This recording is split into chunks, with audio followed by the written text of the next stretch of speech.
जो સૌથી પહેલો આપણો પ્રશ્ન છે આજે ભણવાનો, આપણે લાસ્ટ લેક્ચરની અંદર ડાયપોલ વિશે ડિસ્કસ કરી હતી. તો ડાયપોલ મોમેન્ટ જે છે એ પણ આપણે શીખી ગયા હતા. તો ડાયપોલ મોમેન્ટ P બરાબર 2aq આપણે લખતા હતા અને એની જે દિશા છે એ ઋણથી ધન તરફ હોય આપણે એવું પણ શીખ્યા હતા. તો શરૂઆત કરીએ. આપણે પહેલા પ્રશ્નમાં એવું કીધેલું છે કે તમને બે વિદ્યુત ભારોના મૂલ્ય આપેલા છે પ્રશ્નમાં. એક વિદ્યુત ભાર છે QA. જો નાના નાના પ્રશ્ન ને નીટમાં પૂછાય છે, બરાબર, તો ફાયદો થાય જો આવા પ્રશ્ન પૂછાઈ જાય તો. પણ એક કન્ફ્યુઝન ક્રિએટ કરવા માટે ઓપ્શનમાં પણ થોડી ટ્રીક હતી, એ પણ હું તમને કહીશ. પ્રશ્ન સહેલો છે પણ ઓપ્શનમાં ટ્રીક આપી હતી એને, તો જુઓ ધ્યાનથી. QA વિદ્યુત ભાર આપેલો છે અહીંયા તમને 2.5 into 10⁻⁻⁷, બરાબર, કુલમ આટલો વિદ્યુત ભાર આપ્યો છે અને આને એ બિંદુ પર મૂકેલો છે. એ બિંદુના યામ આપેલા છે તમને 0,0-15 0,0-15 સેન્ટીમીટર, બરાબર, આ તમને યામ આપેલા છે. પછી એ જ રીતે એક બીજો વિદ્યુત ભાર છે QB. એ QB વિદ્યુત ભાર જે છે એનું મૂલ્ય તમને આપેલું છે -2.5 into 10⁻⁷ કુલમ, અને એ જે છે એને તમે બી બિંદુ પર મૂકો છો 0,0-15 +15 સેન્ટીમીટર ઉપર.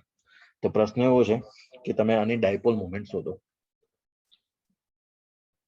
તો ડાયપોલ મોમેન્ટ શોધવાનું કીધું છે. તો સૌથી પહેલા આપણે જોઈએ કે ડાયપોલ મોમેન્ટનો ફોર્મ્યુલા તો મને ખબર છે, તો પણ આને કન્ફ્યુઝન ક્રિએટ કરવા માટે એને શું કર્યું હશે, બરાબર. તો સૌથી પહેલા આપણે દાખલો ગણી લઈએ, પછી હું તમને એના કહું કે ઓપ્શન તમારે કઈ રીતે મેચ કરવાનો છે. તો જો સૌથી પહેલા તો તમને એવું ખ્યાલ આવશે કે એ અને બી બિંદુ જે પર પુટ કરેલો છે આ વિદ્યુત ભારો, એ x, y અને z, બરાબર, તો z ની દિશામાં મૂકેલા છે, બરાબર. એટલે એક્સિસ તમારો કયો છે અત્યારે? z એક્સિસ પર કામ થઈ રહ્યું છે, બરાબર. તો આપણે ચલો z એક્સિસ ની વાત કરીએ. તો માની લો કે આ x છે અને આ z એક્સિસ છે અને આને આપણે y કહી દઈએ, બરાબર. કોઈ પણ રીતે તમે કહી શકો, એવું જરૂરી નથી. આ x કહો, આને z કહી દો અને આને આપણે y એક્સિસ કહી દઈએ 3 ડાયમેન્શનમાં. તો કઈ જગ્યા પર મૂક્યા છે? તો -15, એટલે z નો -15 એટલે કે આ નીચે જશે અહીંયા આગળ. આ ઉપર પોઝિટિવ z અને આ નેગેટિવ z, એમાં કઈ જગ્યા પર? -15. અને ઉપર જોઈએ તો +15, આ રીતે, બરાબર. તો આ થઈ ગયું -15 અને +15. તો +15 ઉપર વિદ્યુત ભાર જે મૂકેલો છે એ તમારો માઇનસ છે, આ જો QB વિદ્યુત ભાર.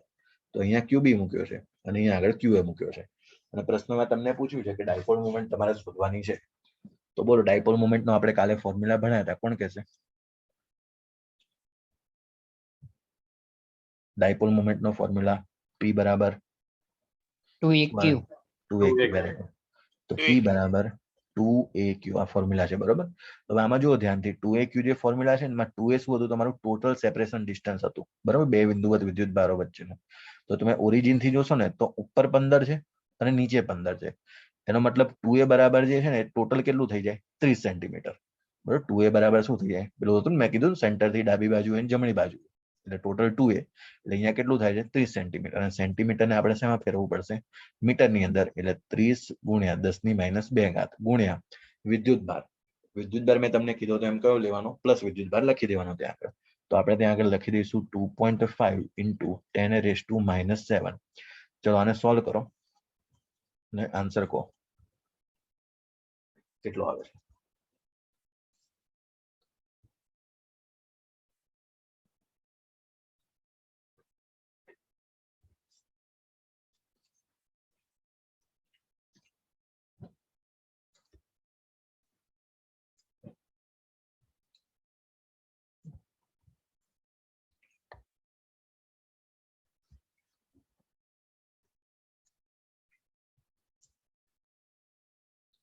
પંચોતેર ગુણ્યા 10⁻⁹.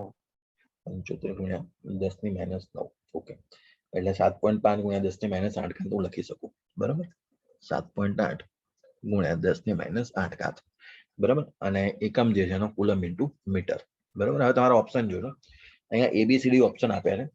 હવે 4 ઓપ્શન ની અંદર છે ને 2 ઓપ્શનમાં તો 7.5 × 10⁻7 આપ્યું છે, એટલે આપણે એને જોવાનું નથી, બરાબર, એ તો ઉડી જ ગયું. હવે 7.8 કે 7.5 બોલ્યો કે 7.5 આવશે? 7.5. હા, 5. 5. ઓકે, 7.5. ઓકે, ચલો, બરાબર. તો 2 ઓપ્શનમાં તો શું છે કે 7.5 × 10⁻7 છે, એટલે 2 તો ઉડી ગયા.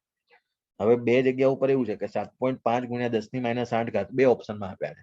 હવે એમાં ફરક શું છે? એની અંદર એને આ રીતે ઓપ્શન આપ્યો છે, જો સી અને ડી બે ઓપ્શન લખું છું, તમારે કરેક્ટ કરવાનું છે. 7.5 into 10 raised to -8 minus k cap આવું આપેલું છે કુલમ ઇન્ટુ મીટર. અને બીજો ઓપ્શન છે 7.5 into 10 raised to -8 plus k caret coulomb into metre. તમને કાલે વાત કરી હતી કે ડાયપોલ મોમેન્ટ એ છે એ વેક્ટર ક્વોન્ટિટી છે, સદિશ રાશિ છે, અને એની દિશા કઈ બાજુ હશે બોલો? માઇનસ થી પ્લસ T plus. માઇનસ થી પ્લસ તરફ. કરેક્ટ. બરાબર. તો માઇનસ થી પ્લસ તરફ તમારી જે દિશા હશે, તો માઇનસ વિદ્યુતભાર તમારો કઈ જગ્યા પર મૂકેલો છે? ક્યુબી જો ઉપર મૂકેલો છે ને, આ ક્યુબી કેવો છે? નેગેટિવ વિદ્યુતભાર છે, આપણે કીધું એમ. જો ક્યુબી ઉપર માઇનસ મૂક્યો છે, ક્યુબી ઉપર પોઝિટિવ મૂક્યો છે, તો પોઝિટિવ અહીંયા આગળ છે. એનો મતલબ કે તમારી ડાયપોલ મોમેન્ટની દિશા છે નીચે તરફ આવે. નીચે તરફ એટલે બોલો પ્લસ કે માઇનસ કે? કયો ઓપ્શન આવશે? Minus. માઇનસ કે. એટલે માઇનસ કે. સી. બરાબર. જો એટલા માટે આ પ્રશ્ન છે નીટમાં પૂછાવે આવો. હવે એમાં પ્રશ્નમાં કશું નથી, ખાલી કેલ્ક્યુલેશન કરવાની છે. પણ તમે જો કદાચ ડાયપોલ મોમેન્ટની ડાયરેક્શન કાઢવાનું ભૂલી જાવ ને, તો તમારો આન્સર ખોટો થઈ જાય એમાં પછી. એટલે સાથે સાથે બધું યાદ રાખવું પડશે આમાં તમારે. ચલો એના પછી ચલો હવે બાકીનો પ્રેક્ટિસ ક્વેશ્ચન છે એક બે, બરાબર, એ જોઈ લઈએ. પછી જે ના ક્વેશ્ચન લઈએ એક બે સારા. જો સિસ્ટમ તમને પ્રશ્નની અંદર આપેલી છે, પહેલા એની હું ફિગર બનાવી દઉં છું.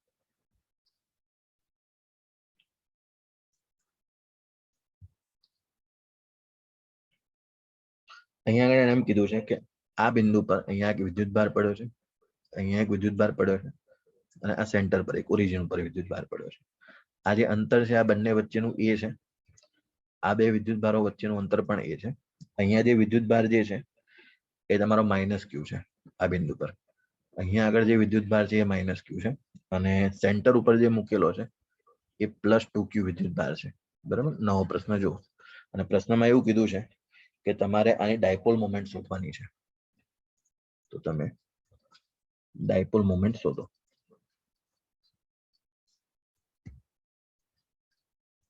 બરાબર. ડાયપોલ મોમેન્ટ આપણે શોધવાનો પ્રયત્ન કરીશું. તો જો પહેલામાં જેમ 2a લખો છો ને, એમ 2a એટલે આખું ને 2a બરાબર એ આપી દીધું મતલબ. તો તમે શું એવું કહી શકો આમાં કે અહીંયા આગળ બે ડાયપોલ બને છે. તમે જો આ 2q પ્લસ છે ને, એને બે અલગ અલગ ભાગમાં વહેંચી દો, +q. તો હું એવું કહી શકું કે ઉપરના ભાગમાં એક ડાયપોલ આ રીતે બને, જો -q અને +q. બરાબર. હવે એક બીજો +q અહીંયા સાથે જ છે એનો, અને અહીંયા આગળ છે તમારો -q. તો એક ડાયપોલ જો ઊભી છે અને એક ડાયપોલ આડી છે. ચલો ડાયરેક્શન કોણ કહેશે મને? આ જે વર્ટિકલ છે ને ઊભી ડાયરેક્શન, એની કઈ ડાયરેક્શન આવશે બોલો? ડાયપોલ મોમેન્ટ માઇનસ થી પ્લસ. જો આની Minus T plus. એટલે આમ નીચે ડ્રો કરી શકું P. પછી આ હોરિઝોન્ટલની ડાયરેક્શન બતાવો સમક્ષિતિજ વાળી. સમક્ષિતિજમાં કઈ રીતે આવશે? માઇનસ થી Minus પ્લસ. T plus. આ માઇનસ પ્લસ એટલે બીજું જે છે ડાયપોલ મોમેન્ટ P આ બાજુ. હવે મતલબ કે પહેલા જો આપણે વાત કરી કે ડાયપોલ મોમેન્ટ જે છે સદિશ રાશિ છે, બરાબર, એટલે તમને અહીંયા કન્ફ્યુઝ કર્યા લોકોએ. તો જેવી ડાયપોલ મોમેન્ટ સદિશ રાશિ છે, તો અહીંયા આગળ હવે બંને જે મૂલ્ય છે એ શું સરખા થાય છે, અને પછી મારે એનું સદિશ રીતે મને જોડી દેવું પડે. તો સૌથી પહેલા ચલો હું P તો શોધી લઉં. તો P બરાબર શું થાય? તો આપણને ખબર છે, ફોર્મ્યુલા જોવા રહ્યો 2aq. આપણી પાસે ફોર્મ્યુલા છે અહીંયા આગળ. તો 2aq ની અંદર 2a એટલે કુલ અંતર છે, તો અહીંયા 2a બરાબર જ એ આપેલું છે, એટલે અહીંયા એ લખી દઈશ. બરાબર. ડી આપ્યું તો ડી, એ ડી પ્રશ્નમાં જે આપ્યું એ રીતે લખી દેવાનું. બરાબર. તો 2a બરાબર અહીંયા ખાલી એ છે, તો મેં એ લખ્યું. વિદ્યુતભાર અહીંયા લખીશ q, તો aq થઈ ગયું. તો મતલબ કે P બરાબર aq અહીંયા આગળ અને P બરાબર aq આ બાજુ. મતલબ કે બંને જે છે એનું મૂલ્ય સરખું છે, અને બંને વચ્ચેનો જે ખૂણો છે એ 90 ડિગ્રી છે. તો તમને બધાને ખ્યાલ છે, બોલો જવાબ શું થશે હવે આનો સદિશ રીતે? √2aq. √2p. Very good. એટલે અહીંયા આગળ થઈ જશે કે √2p. બરાબર. અને ફાઇનલ આન્સર લખવો હોય તો √2p, અને p ના બદલે હું શું લખી દઉં? √2aq. બરાબર. p ના બદલે આ તમારો ફાઇનલ આન્સર છે. જો એકદમ સહેલો છે, બરાબર, પ્રેક્ટિસ થી તમને આવડી જશે. હવે અલગ અલગ છે ને કન્સેપ્ટ બની શકે, અલગ અલગ ફિગર. હવે આપણે એક નેક્સ્ટ જે કન્સેપ્ટ લેવા જઈએ છીએ, તમારે જાતે સોલ્વ કરવાનો છે અને ટ્રાય કરીને મને કહેવાનો છે. જો નેક્સ્ટ ક્વેશ્ચન એવો છે, ટ્રાયંગલ આપેલો છે, બરાબર, ત્રિકોણ છે, અને સમબાજુ ત્રિકોણ છે. સમબાજુ ત્રિકોણમાં સૌથી પહેલા તો ત્રિકોણ બનાવી લઈશું આપણે. આ બધાથી સમ સોલ્વ થઈ જશે. બરાબર. આપણે બે દાખલા જે ગણ્યા છે એના ઉપરથી તમને કન્સેપ્ટ તો ક્લિયર થઈ ગયો છે પૂરેપૂરો. અહીંયા આગળ આપણે પ્લસ ક્યુ વિદ્યુતભાર મૂક્યો છે, અહીંયા આગળ પ્લસ ક્યુ વિદ્યુતભાર મૂક્યો છે, અને અહીંયા આગળ આપણે જે વિદ્યુતભાર મૂક્યો છે -2q વિદ્યુતભાર મૂક્યો છે. બરાબર, તો તમારે નેટ ડાયપોલ મોમેન્ટ જે છે એ શોધવાની છે, કુલ ડાયપોલ મોમેન્ટ. બરાબર, અને જે ત્રિકોણ છે એ સમબાજુ ત્રિકોણ છે અને એની જે લંબાઈ છે L છે. સમબાજુ ત્રિકોણ દરેક બાજુની લંબાઈ બરાબર L છે. બરાબર, મને નેટ ડાયપોલ મોમેન્ટ શોધીને તમારે કહેવાની છે.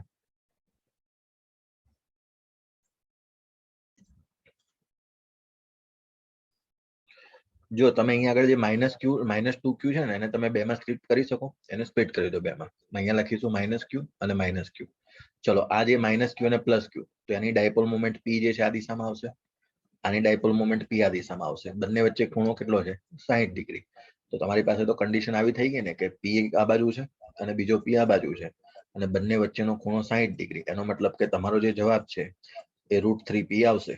ઓરલી આન્સર તમે લખી શકો. અને p એટલે કેટલા? બસ તો હવે એટલું જ લખવાનું રહ્યું. તો ચલો, p બરાબર કેટલા? કોણ કહેશે? p એટલે 2aq. બરાબર, 2 એટલે અંતર કેટલું છે અહીંયા આગળ? L, અને એક વિદ્યુતભાર. તો આ થઈ ગયો તમારો આન્સર. લો પછી ફોર્મ્યુલા યાદ કરી લો. p બરાબર 2aq. 2 એટલે બે વિદ્યુતભારો વચ્ચેનું અંતર. તો જો આ -q અને આ +q બંને વચ્ચેનું અંતર L, બે બાજુ સરખું જ છે. બરાબર, એટલે તો સમતુલ્ય શોધ્યું છે આપણે એના માટે. તો √3 LQ જે છે તમારો આન્સર છે. બરાબર, જેનો પણ આવ્યો છે એનો સાચો છે. ચલો, હવે આપણે કાલે જે ડિસ્કસ કર્યું હતું એના ઉપર પહેલા એક નાનો ડિસ્કશન કરી લઈએ અને પછી એનો સરસ દાખલો એક ગણીએ છીએ. બરાબર, ઇમ્પોર્ટન્ટ દાખલો છે, કન્સેપ્ટ પણ એનો સારો છે. મને કાલે કાલે આપણે જે દાખલો ગણ્યો, એટલે મેં પ્રેક્ટિસ કરી છે થિયરીની, એની અંદર અક્ષ ઉપર આપણે જે વિદ્યુત ક્ષેત્ર શોધ્યું એનો ફોર્મ્યુલા કોણ કહેશો મને? ડાયપોલના કારણે ઇલેક્ટ્રિક ફિલ્ડ એટ એક્સિસ, એનો ફોર્મ્યુલા કોણ કહેશે? 2kpr upon yes, very r good. square. 2kp/r3. પેલો આપણો સ્પેશિયલ કેસ છે ને, એ લગભગ કન્સિડરેશનમાં આવતો હોય છે મોસ્ટલી. બરાબર, 99% બધા દાખલા એનાથી સોલ્વ થઈ જતા હોય છે. આપણે શોર્ટમાં એ લખીશું 2kp/r3. અને ઇક્વેટર ઉપર, વિષુવવૃત્ત ઉપર -kp -kp upon r cube. -kp/r3. બરાબર, હવે આને થોડું છે ને આપણે ડિટેલમાં ડિસ્કશન કરીએ આનું, કેમ કે એનાથી પછી ન્યુમેરિકલ સોલ્વ થાય છે પછી, એટલે ત્યાં અટકીએ નહીં આપણે. પહેલા તો હું છે ને તમને રિલેશન આપી દઉં. જો ગુજસેટની એક્ઝામમાં આવો પ્રશ્ન પૂછાયેલો છે. સૌથી પહેલા જો હું ખાલી આનું મૂલ્યની વાત કરું ને, તો આવું લખી શકાય. જો ઇલેક્ટ્રિક ફિલ્ડ એટ એક્સિસ, બરાબર, એનું મૂલ્ય એટલે લખી દઉં 2kp/r3. એને ભાગ્યા વિષુવવૃત્ત માટે. બરાબર, ખાલી ને ખાલી જો માનાંકમાં લખું છે એનું મૂલ્ય, બરાબર, માઇનસ છે તો ડાયરેક્શન બતાવે છે, એને ભાગ્યા kp/r3. તો kp/r3 કેન્સલ. એટલે આવું લખી શકાય કે ઇલેક્ટ્રિક ફિલ્ડ જે અક્ષ ઉપર છે એનું મૂલ્ય એ વિષુવવૃત્ત કરતા 2 ગણું છે. એનો મતલબ આવો થાય. જો વિષુવવૃત્ત કરતા 2 ગણું છે. વિષુવવૃત્તનું ડબલ કરો ત્યારે તમને અક્ષ ઉપરનું વિદ્યુત ક્ષેત્ર મળે. આવો મિનિંગ થાય. એટલે તમને પ્રશ્નમાં એવું પૂછે કે વિષુવવૃત્ત પરનું વિદ્યુત ક્ષેત્ર મૂકી દે અને તમને એમ કે અક્ષ ઉપર શોધો, આવું પૂછી નાખે, તો 1 માર્ક તમારો જતો રહે. તમને આમાં ક્યાંય અંતર પણ ના આપ્યું હોય અને વિદ્યુતભારનું મૂલ્ય પણ ના આપ્યું, તો તમને આ રિલેશન ખબર હોય તો તમે સીધું સોલ્વ કરી શકો. બરાબર, તો એક આ મેથડ છે, એ તમારે જોવાની છે. પછી બીજી વાત આવે ખૂણાની. બરાબર, તો એંગલ આપણે કાલે લગભગ લાસ્ટમાં મેં તમને કીધું પણ હતું કે વિષુવવૃત્ત પર આ રીતે એંગલ બને છે ડાયપોલ મોમેન્ટ સાથેનો. જો આપણે જે અક્ષની વાત કરીને ત્યારે અક્ષમાં જો અક્ષ આપણે આ રીતે ગણતરી કરી હતી. -q અહીંયા હતો, +q અહીંયા હતો. તો એની જે ડાયપોલ મોમેન્ટ છે એ p આ બાજુ આવશે, જમણી બાજુ. અને આ થઈ ગયો તમારો અક્ષ પરનું બિંદુ p. બરાબર, ડાયપોલ મોમેન્ટ p અને x આપી દઉં. ચલો, p તો બે સરખા થઈ જશે એટલે આપણે એને x નામ આપી દઈએ. તો x બિંદુ છે તમારું અહીંયા આગળ. તો આ x બિંદુ પર તો ડાયપોલ મોમેન્ટનો જે થીટા છે એ થીટા જો કેટલો બની જશે? p સાથે કેટલો ખૂણો બનાવશે? 0 ડિગ્રી. બરાબર, રાઈટ સાઈડ આના માટે. પછી પેલામાં વિષુવવૃત્ત માટે જોયું હતું તો, બરાબર, આ અક્ષની વાત કરું છું. હવે જો વિષુવવૃત્ત માટે વાત કરીએ તો વિષુવવૃત્ત માટે -q +q અને એ બંનેથી પરપેન્ડિક્યુલર અહીંયા આગળ. તો તમારી જે ઇલેક્ટ્રિક ફિલ્ડ નેટ છે એ આવી રીતે લેફ્ટ સાઈડ આવતી હતી, એટલા માટે તો માઇનસ આવતું હતું. અને ડાયપોલ મોમેન્ટ p જે છે તમારી જમણી બાજુ આવશે. તો આ કન્ડિશનમાં જે થીટા છે એ તમને કેટલો બતાવશે? 180 ડિગ્રી. બરાબર, આ પણ પ્રશ્ન તમારો કોમ્પિટિટિવમાં પૂછાયેલો છે. નીટમાં ને એમાં નથી, પણ બહારની બીજી કોમ્પિટિટિવમાં ઓલિમ્પિયાડમાં એમાં પૂછાયેલો. તો જ્યારે વિષુવવૃત્ત પરની જ્યારે વાત આવે તો એ ડાયપોલ મોમેન્ટ સાથે તમારું જે વિદ્યુત ક્ષેત્ર છે 180 ડિગ્રીનો કોણ આવે. જ્યારે અક્ષની વાત આવે તો 0 ડિગ્રી અથવા અહીંયા જોજો ધ્યાનથી અથવા લખું છું 180 ડિગ્રી બનાવે, કેમ કે આ એક્સ બિંદુ અહીંયા નહીં, અહીંયા પણ હોઈ શકે. આ પણ અક્ષ જ છે આખી લાઈન, એટલે રાઈટ સાઈડ હોવું જરૂરી નથી, લેફ્ટ સાઈડ પણ હોઈ શકે. બરાબર. તો એ કન્ડિશનમાં તમારું જે ડાયપોલ મોમેન્ટ પી છે એની સાથે ખૂણો 180 ડિગ્રી થઈ શકે.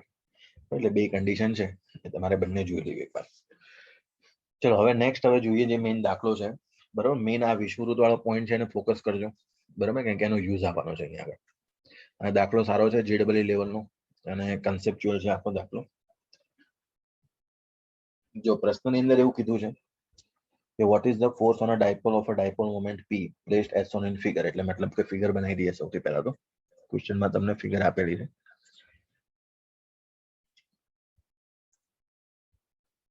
આ એક્સિસ છે આખો, આ એક્સ એક્સિસ થઈ ગયો અને આ તમારો વાય એક્સિસ થઈ ગયો. ત્યાં આગળ એને બે વિદ્યુત ભારોને ગોઠવેલા છે. અહીંયા વિદ્યુત ભાર ગોઠવ્યો છે +Q, અહીંયા આગળ વિદ્યુત ભાર ગોઠવ્યો છે +Q, અને આ બંને વચ્ચેનું જે અંતર છે એટલે આ સાઈડ થી અંતર a અને આ સાઈડ થી અંતર a. બરાબર, આ પ્રકારે આપેલું છે. અને તમારી જે ડાયપોલ મોમેન્ટ છે એ ડાયપોલ મોમેન્ટ એને એવું કીધું છે કે ઉપરની તરફ જઈ રહી છે. જો ડાયપોલ મોમેન્ટ અહીંયાથી આ પ્રકારે અહીંયા આગળ ડાયપોલ મોમેન્ટ આપી છે P.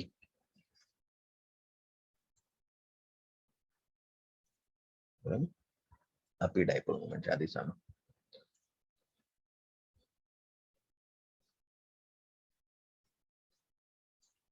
ઓકે, ચાલો તો પ્રશ્ન જોઈએ હવે આપણે ધ્યાનથી. કે પ્રશ્ન એવો પૂછ્યો છે કે આ જે ડાયપોલ મોમેન્ટ છે ને P, એના પર વિદ્યુત ભારના કારણે લાગતું બળ શોધવાનું છે.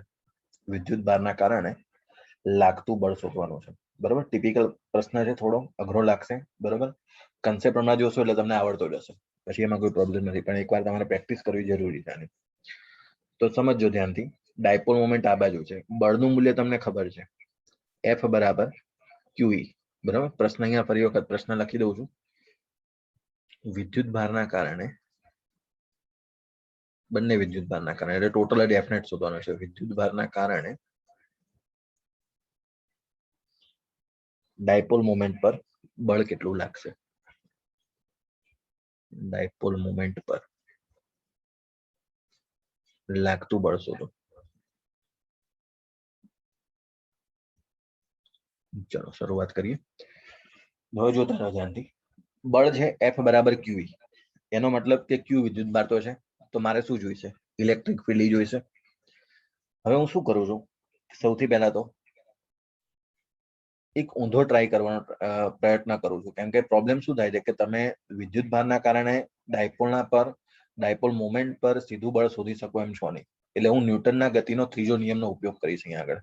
બરાબર, એટલે ડાયપોલના કારણે વિદ્યુત ભાર ઉપર લાગતું બળ શોધી નાખું છું, અને એનું એક્ઝેક્ટ હું છું ત્રીજા નિયમ પ્રમાણે એ વિદ્યુત ભાર જે છે એ ડાયપોલ પર એની વિરુદ્ધ દિશામાં બળ લગાવશે. બરાબર, એવું કરી શકું. તો એ મેથડનો આપણે અહીંયા યુઝ કરવા જઈ રહ્યા છીએ. સૌથી પહેલા શરૂઆત કરીએ અહીંયા આગળ પ્રશ્નમાં. તો બળનું મૂલ્ય મને ખબર પડી ગઈ, F બરાબર QE. ચલો હું આ પહેલા લેફ્ટ સાઈડ વાળા માટે કામ ચાલુ કરું છું. ડાયપોલ મોમેન્ટ જમણી બાજુ છે, તો બોલો આ +Q પર વિદ્યુત ક્ષેત્ર કઈ દિશામાં હશે? કોણ કહેશે મને? વિદ્યુત ક્ષેત્ર કઈ દિશામાં હશે Q બિંદુથી? આ +Q પર ડાયપોલના કારણે વિષુવવૃત્ત પરનું બિંદુ થાય છે એવું લાગે છે તમને? ડાયપોલ મોમેન્ટ આમ છે, તમારો વિષુવવૃત્તનું બિંદુ છે, જો આ ઉપર જતા A, અહીંયા આગળ +Q વિદ્યુત ભાર આવું કઈ છે ને, તો આ બિંદુ પરનું ઇલેક્ટ્રિક ફિલ્ડ ક્યાં આવે? Left side. તમને ખ્યાલ છે ને, E નેટ હમણાં જ આપણે ડ્રો કર્યો, એટલે જ મેં તમને હમણાં કીધું હતું. જો P જમણી બાજુ છે તો E નેટ જે છે પરપેન્ડિક્યુલર લંબ દિશામાં. આ ફિગરને તમે 90 ડિગ્રી ફેરવી નાખો એટલે તમને ખ્યાલ આવી જશે આખું કન્ડિશન. તો તમારું જે ઇલેક્ટ્રિક ફિલ્ડ છે, ઇલેક્ટ્રિક ફિલ્ડ આ દિશામાં આવશે. E નું મૂલ્ય કેટલું બોલો, કોણ કહેશે મને? E નું મૂલ્ય કેટલું? કોના કારણે છે? વિષુવવૃત્તના કારણે. એટલે બોલો ક્યુ એમ નો એમ એટલે કેપિટલ સ્મોલ ક્યુ છે. ઇલેક્ટ્રિક ફિલ્ડ બોલો વિષુવવૃત્તના કારણે, વિષુવવૃત્ત પર ડાયપોલના કારણે.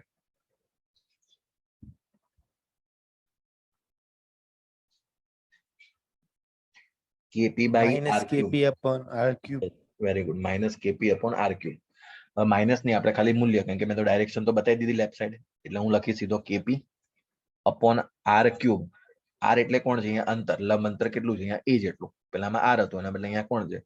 તો અહીંયા આગળ આવી જશે તારો એ ક્યુબ. બરાબર. તો એફ બરાબર કે ક્યુ પી અપોન એ ક્યુબ. આ એકના કારણે મળ્યું. બરાબર. એટલે આટલું બળ એને લગાવ્યું તો એક્ઝેક્ટ વિરુદ્ધ દિશામાં, બરાબર, જોજો ધ્યાનથી, આ ઇલેક્ટ્રિક ફિલ્ડ, તો અહીંયા એનું F1 બળ લાગશે. બરાબર. આ નીચેની દિશામાં, આ નીચેની દિશામાં એને કેટલું બળ લગાવ્યું? F1.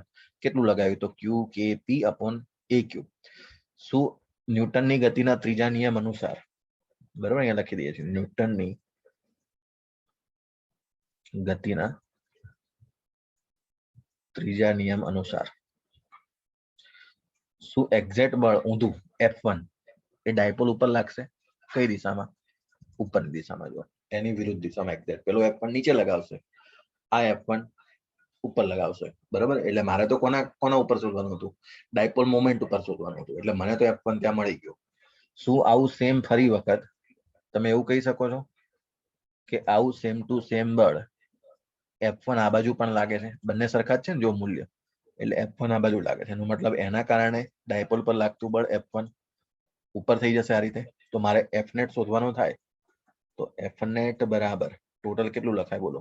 2F1. ડબલ થઈ જશે ડાયપોલ ઉપર. આન્સર આવી ગયો મારો. તો 2F1 એટલે ક્યુ કે પી ડિવાઈડ બાય એ ક્યુ. એટલે પતી ગયો. બરાબર. આ થઈ ગયો તમારો આન્સર. જો એકદમ ઈઝી છે પ્રશ્ન. બરાબર. કન્સેપ્ટ જબરજસ્ત છે આનો. બરાબર. જેઈ નો ક્વેશ્ચન છે. તો JEE માં જો આ પ્રકારના ક્વેશ્ચન પૂછાય છે, બરાબર, એટલે તૈયાર રાખજો થોડું. બેઝિક કન્સેપ્ટ જ છે, કઈ વધારે છે નહીં આની અંદર. બરાબર. હવે આપણે શીખવાનું છે ડાયપોલના કારણે લાગતું ટોર્ક.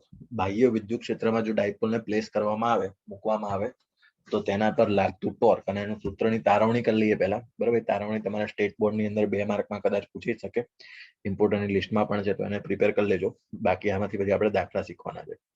તેનો ફોર્મ્યુલા તમને યાદ હોવો જોઈએ, મેક્સિમમ મિનિમમ ટોર્ક ખબર હોવી જોઈએ. બરાબર. તો એ બધી આપણે શરૂઆત કરીએ ગણવાની. તો નેક્સ્ટ થિયરી છે તમારી બાહ્ય વિદ્યુત ક્ષેત્રમાં, બાહ્ય વિદ્યુત ક્ષેત્રમાં ડાયપોલ પર લાગતું ટોર્ક.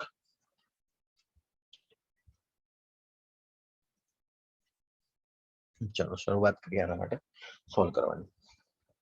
જો આ થિયરી મેં તમને કીધું એમ ડેરિવેશન તમારે કામનું છે. ફોર્મ્યુલા તો કામનો છે જ JEE નીટ માટે. બરાબર. એમાં નીટના 2 પ્રશ્નમાંથી પૂછાય છે, પણ તમને થિયરીમાંથી સીધા પૂછાય છે, તમને ડાયરેક્ટ કહી દઈશ. થિયરેટિકલ કન્સેપ્ટ પૂછી લીધો તો આમાંથી. સૌથી પહેલા તો બાહ્ય વિદ્યુત ક્ષેત્ર ડ્રો કરીશ અહીંયા આગળ. તો બાહ્ય વિદ્યુત ક્ષેત્ર એ પણ કેવું? સમાન.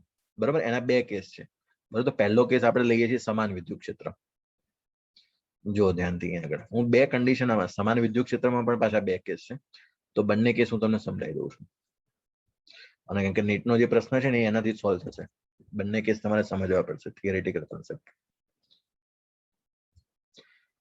તમારે વાત થઈ છે. સમાન વિદ્યુત ક્ષેત્ર ડ્રો કરવાનું હોય તો તમને ખબર છે કે વિદ્યુત ક્ષેત્ર રેખાઓ જે છે એકબીજાને સમાંતર અને એકબીજાથી સમાન અંતરે આવેલી હોવી જોઈએ. જો પહેલી બીજી વચ્ચે, બીજી ત્રીજી અને વચ્ચેની લાઈનનું જે અંતર છે એ સરખું હોવું જોઈએ. તો વિદ્યુત ક્ષેત્ર E એક્સટર્નલ, બાહ્ય બળ અહીંયા લખી દઉં છું. બરાબર. E એક્સટર્નલ નો મતલબ બાહ્ય બળ. બરાબર. તો સૌથી પહેલો જે કેસ છે એમાં સમાન વિદ્યુત ક્ષેત્ર આપણે ભણવા જઈ રહ્યા છીએ. હવે સમાન વિદ્યુત ક્ષેત્રમાં તમે જો કે હું ડાયપોલને છે ને 2 રીતે અલગ અલગ રીતે મૂકું છું. તો તમારે જોવાનું છે કે બંને અલગ અલગ રીતમાં શું ચેન્જ આવે છે. તો સૌથી પહેલા એક ડાયપોલને હું આ રીતે પ્લેસ કરું છું મારી રીતે. મને ઈચ્છા થઈ કે ડાયપોલને હું આમ મૂકું. બરાબર. અને એક વખત મને ઈચ્છા થઈ કે ડાયપોલને હું આ રીતે પ્લેસ કરું છું. બંને કન્ડિશનની અંદર કે રીતે બળ લાગે છે એ આપણે જોવાના છે. ચલો અહીંયા આગળ -Q, અહીંયા +Q, અહીંયા આગળ -Q, અહીંયા +Q. બંને વચ્ચેનું અંતર 2a, આમાં પણ બંને વચ્ચેનું અંતર 2a જેટલું છે. બોલો +Q ઉપર કઈ દિશામાં બળ લાગશે અને -Q ઉપર કઈ દિશામાં બળ લાગશે? કોણ કહેશે? પહેલા ફિગરમાં લેફ્ટ સાઈડ વાળી તમને યાદ છે કે જ્યારે F બરાબર QE, બળનું મૂલ્ય આપણે બધા લખતા હતા, F બરાબર શું લખતા હતા? QE. તો F બરાબર QE માં જે બળ છે એ પણ સદિશ છે અને ઇલેક્ટ્રિક ફિલ્ડ એ પણ સદિશ છે. તો બળ જે છે એ ઇલેક્ટ્રિક ફિલ્ડની ડાયરેક્શનમાં લાગે જ્યારે તમારો જે વિદ્યુત ભાર છે પોઝિટિવ હોય. એટલે આના ઉપર જે બળ છે એ પ્લસ QE જમણી બાજુ લાગશે અને આના ઉપર જે બળ છે એ માઇનસ QE ડાબી બાજુ લાગશે. શું આ સ્થિતિ સંતુલન સ્થિતિ કહી શકાય? કેમ કે જો એક પેન છે અને બે બાજુ તમે ખેંચતા હોય, બંને બાજુ સરખા બળ લગાવો છો અને દિશા વિરુદ્ધ છે, તો Fnet શું થઈ જાય? 0. જ્યારે તમે અહીંયા આગળ Fnet શોધવા જશો પહેલી કન્ડિશનમાં, તો Fnet બરાબર પ્લસ QE અને પછી બીજો આવશે માઇનસ QE. તો ટોટલ તો શું થઈ ગયું? 0. તમારે યાદ શું રાખવાનું અહીંયા આગળ? સાંભળજો ધ્યાનથી. સમાન વિદ્યુત ક્ષેત્રમાં જ્યારે ડાયપોલ ને મૂકવામાં આવે છે, વિદ્યુતીય ડાયપોલને, ત્યારે એના પર લાગતું કુલ બળ શૂન્ય થાય છે. બરાબર? ફરી વખત શબ્દ વાપરું છું, સમાન વિદ્યુત ક્ષેત્ર. બરાબર? બે કેસ ભણવાના છે, સમાન વિદ્યુત ક્ષેત્ર અને અસમાન વિદ્યુત ક્ષેત્ર. તો આ કન્ડિશનમાં તો સંતુલન અવસ્થા છે જ. એનો મતલબ કે પહેલા કેસમાં જે ટોર્કનું મૂલ્ય છે એ શૂન્ય થઈ જશે. ટોર્ક તમે ભણી ગયા છો 11મા ધોરણમાં 7મા ચેપ્ટરની અંદર રોટેશનલ મોશનની અંદર. ટોર્ક જે છે ચાક ગતિ કરાવે, બરાબર? રોટેશનલ મોશન કરાવે.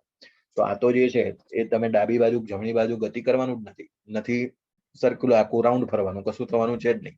એટલે ટોર્ક તો આનું શું છે? શૂન્ય. ટોર્ક એટલે તમને ખબર છે કે આ પેન હોય અને તમે આમ ફેરો, કોણીય આવર્તન આપો, બરાબર? આ થઈ ગયું ટોર્ક. કોના કારણે? તો બે અલગ અલગ બળના કારણે. તો આ થઈ ગયું ટોર્ક. પણ આ કન્ડિશનમાં લાગતું નથી. એટલે કેસ નંબર 1 માં તો નથી લાગતું. હવે કેસ નંબર 2 ની સ્ટડી કરવાનો ટ્રાય કરીએ. તો જો પ્લસ Q ઉપર છે, એના ઉપર લાગતું બળ જમણી બાજુ આવશે, લખાશે પ્લસ QE. અહીંયા લાગશે ડાબી બાજુ માઇનસ QE. શું આ કન્ડિશનમાં ડાયપોલ ફરી જશે? વિચારો ધ્યાનથી. હા. બરાબર? કોણીય આવર્તન થશે, બરાબર? જમણી બાજુ ફરશે. એનો મતલબ એવો થયો. તો હવે આને ટોર્ક લાગ્યું. હવે ટોર્ક લાગ્યું તો કેટલું લાગ્યું એ પ્રશ્ન છે, બરાબર? આપણો મેઇન. તો ટોર્કનું સૂત્ર સૌથી પહેલા તો અહીંયા આગળ હું આને થીટા આપી દઉં, બરાબર?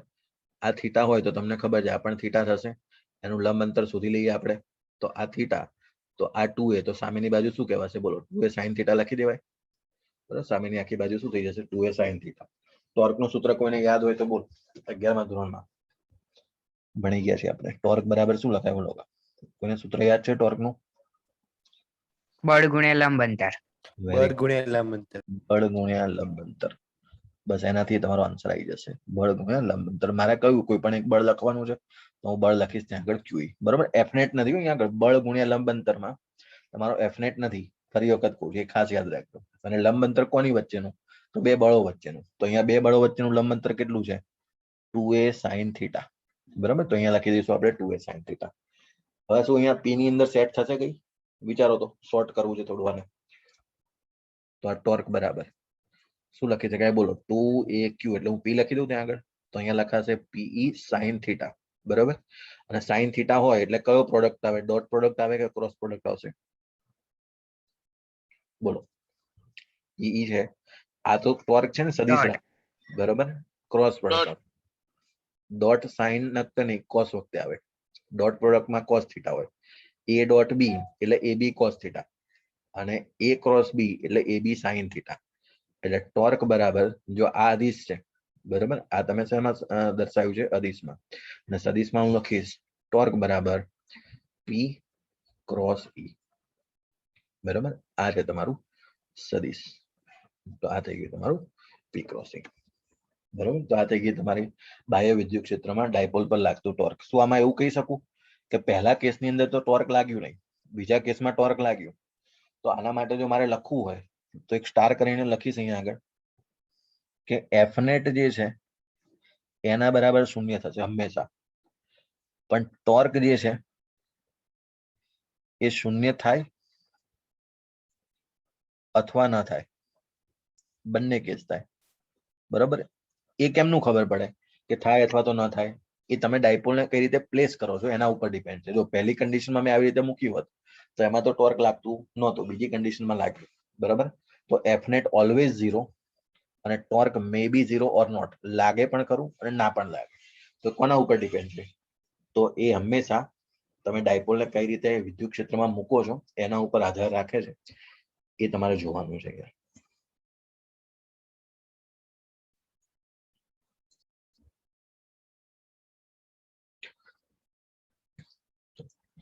સૌથી પહેલા શરૂઆત કરીશું આપણે અહીંયા આગળ કે ટોર્કની જે ચર્ચા કરી તો ટોર્ક જે છે આપણે સમાન વિદ્યુત ક્ષેત્રમાં વાત કરી. હવે સમાન વિદ્યુત ક્ષેત્ર પછી આપણે અસમાન વિદ્યુત ક્ષેત્રમાં ડાયપોલ મૂકવાથી શું થાય? અસમાન વિદ્યુત ક્ષેત્રમાં ડાયપોલ મુકતા, બરાબર, આ કન્ડિશન સમજવાની છે. તો અસમાન વિદ્યુત ક્ષેત્ર એટલે શું? તો અસમાન એટલે જો આ રીતે એક કદાચ આમ જતું હશે વિદ્યુત ક્ષેત્ર, એક કદાચ આમ જતું હશે, એક આમ જતું હશે, રેન્ડમલી ગમે ત્યાં જતું હોય, બરાબર, આ દિશામાં ગમે ત્યાં. તો આને આપણે નામ આપી દઈએ E1, આ માની લો કે E2 છે, આ જે છે આ દિશામાં E3 જાય છે, બરાબર. આ થઈ ગયું તમારું અસમાન વિદ્યુત ક્ષેત્ર, ગમે ત્યાં આડું અવળું જઈ રહ્યું છે, બરાબર. આ થઈ ગયું તમારું E4 અને આ થઈ ગયું તમારું E5, બરાબર. તો આ અસમાન વિદ્યુત ક્ષેત્ર અને આની અંદર તમે પ્લેસ કરો છો તમારી ડાયપોલ. ચાલો, તો માની લો કે તમે આ રીતે ડાયપોલ તમે પ્લેસ કરી દીધી ફોર એક્ઝામ્પલ. ચાલો, અહીંયા આગળ તમે ડાયપોલ મૂકો. હવે ડાયપોલ મૂકતા કન્ડિશન શું થાય છે એને જોઈએ. જેવી તમે આ રીતે ડાયપોલ મૂકશો તો અહીંયા આગળ એક બળ લાગશે QE, બરાબર. આ માની લો કે પ્લસ Q છે, આ તમારો માઇનસ Q છે. તો QE, હવે અહીંયા આગળ જે E છે એ માની લો કે E ડેશ, કોઈ પણ રેન્ડમ, જ્યાં કયા વિદ્યુત ક્ષેત્ર છે મને ખબર નથી, કારણ કે E2 આ બાજુ જાય છે, E5 આ બાજુ જાય છે, એનું સમતુલ્ય કાંઈક અહીંયા સેટ થતું હશે. પછી અહીંયા આગળ આ દિશામાં લાગતું બળ જોવા જઈએ, બરાબર, તો એ કદાચ આમ પણ લાગતું હોય, સમતુલ્ય ઇલેક્ટ્રિક ફિલ્ડ આ બાજુ મળતી હોય તો અહીંયા આગળ હું QE ડબલ ડેશ લખી દઉં, બરાબર. તો આ દિશામાં ક્યાંક બળ લાગે છે નેગેટિવ. તો બંને બળ જુઓ તમે ધ્યાનથી, તો તમે એવું કહી શકો કે Fnet જે છે એ બંને સરખા બળ ન હોવાથી તમારો Fnet 0 ના થાય, એટલે Fnet નોટ ઇક્વલ ટુ 0. શું આ ડાયપોલ ગોળ ફરી જશે કે નહીં ફરે? વિચારીને કહો. ડાયપોલ ગમે ત્યાં ફરી જશે, જમણી બાજુ, ડાબી બાજુ, ગોળ, રાઉન્ડ ની વાત ફરી જશે ને ગમે હા ત્યાં. સર. કઈ બાજુ આપણને ખબર નથી, એટલે હું એવું કહી શકું કે ટોર્ક નોટ ઇક્વલ ટુ 0, બરાબર. તો આ તમારે ખાસ યાદ રાખવાનું છે. જો આગળનો પ્રશ્ન મેં તમને હમણાં કીધો ને નીટમાં પૂછાયેલો હતો, બરાબર, કે એને એવું કીધું હતું કે સમાન વિદ્યુત ક્ષેત્રમાં કોઈ ડાયપોલ ને મૂકો, તો એમાં 4 ઓપ્શન હતા ને 4 ઓપ્શન જે છે ને કન્ફ્યુઝન ક્રિએટ કરતા હતા તમારું. તો મેં તમને કીધું ને એક્ઝેક્ટ આન્સર સાંભળી લેજો એનો. સમાન વિદ્યુત ક્ષેત્રનો ફરી વખત Fnet બળ જે છે એ પેલા આપણે બે કેસ લીધા તો બંને કેસમાં શૂન્ય થયું, પણ ટોર્ક જે છે એ મે બી 0 ઓર નોટ, એટલે શૂન્ય થાય પણ ખરું અને ના પણ થાય, બરાબર. એ તમે ડાયપોલને કઈ રીતે પ્લેસ કરો છો એના ઉપર ડિપેન્ડ થયું. જ્યારે આ કન્ડિશનમાં તમારું જે Fnet બળ છે એ હંમેશા શૂન્ય થશે, આમાં કોઈ ચેન્જ નહીં આવે. કાયમ Fnet not equal to 0, sorry 0 નહીં, Fnet નોટ ઇક્વલ ટુ 0, બરાબર, અસમાન વિદ્યુત ક્ષેત્રમાં. અને ટોર્ક પણ નોટ ઇક્વલ ટુ 0, એટલે બળ જે છે એ પણ લાગશે અને ટોર્ક છે એ પણ લાગશે, બંને અહીંયા આગળ એક્ટ કરે છે, બરાબર. તમારે આટલી જ વસ્તુ ત્યાં આગળ યાદ રાખવાની છે. અને હવે એક સરસ J ના દાખલા તરફ વધીએ આપણે, બરાબર. JEE નો એક સરસ દાખલો જે પૂછાયેલો છે એક્ઝામની અંદર એને આપણે ક્લિયર કરી લઈએ. અને ડાયપોલ મોમેન્ટ ઉપર જ આધાર છે એનો મેઇન પાછો, એ પણ જોઈ લઈએ.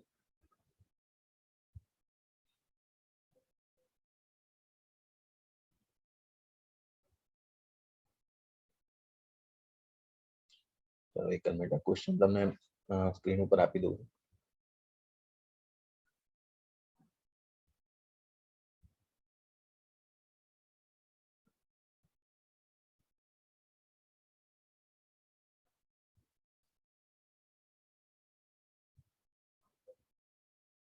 ચલો પહેલા મહત્તમ અને મિનિમમ ની વાત કરી લઈએ આપણે, પછી વાત કરીએ. ચલો ટોર્ક નું જે મહત્તમ ને મિનિમમ, આ પણ પ્રશ્ન તમારે નીટમાં નાનો પ્રશ્ન પૂછાઈ ગયો, એટલે તમને એમાં પણ કન્ફ્યુઝન ના થાય, એટલે એ પણ જોઈ લઈએ. પહેલા ટોર્ક નો જે ફોર્મ્યુલા છે એ આપણે જોવા તો તમને ખ્યાલ આવી જશે તરત, આમાં કોઈ પ્રોબ્લેમ જ નથી. ટોર્ક બરાબર PE sin થીટા. બોલો આમાં મહત્તમ ક્યારે થાય ટોર્ક? કોણ કહેશે?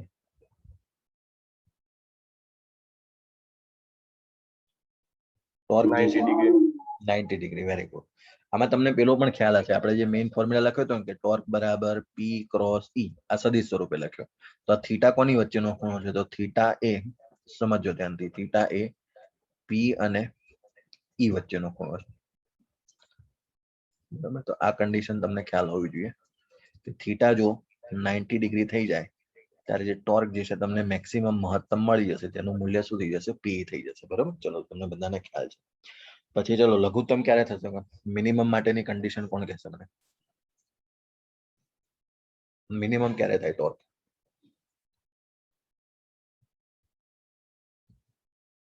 ટોર્ક મિનિમમ ક્યારે થશે?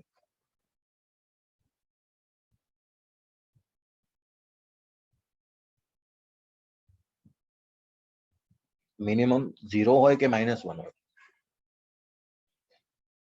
માઇનસ 0 હોય. -1 તો એ દિશા બતાવે છે ખાલી, એક પીઈ અને -PE, બરાબર, એ દિશા દર્શાવે છે ખાલી, યાદ રાખો. તો મિનિમમ જે છે ને ટોર્ક 0 કહેવાય, અને 0 માટે ટોર્ક મિનિમમ તમારું શું થઈ જશે? 0 થઈ જશે. અને મિનિમમ માટે તમને ખ્યાલ છે, બોલો થીટા કેટલો લખવો હવે મિનિમમ માટેનો? થીટા કોણ કહેશે મને? 0 ડિગ્રી. Very good. 0 અથવા તો 180, બરાબર, બંને માટે 180 બંને માટે સાચું, બરાબર. આમાં ખાસ યાદ રાખજો ફરી વખત, મિનિમમ જે તમારો -1 નહીં આવે, એ માઇનસ તો દિશા દર્શાવે છે, એટલે 0 અને મેક્સિમમ એમ, એટલે 0 એ તમારું મિનિમમ છે, બરાબર. ચલો આના ઉપર એક પ્રશ્ન પણ સોલ્વ કરીએ અને પછી જેના ક્વેશ્ચન ઉપર જઈએ.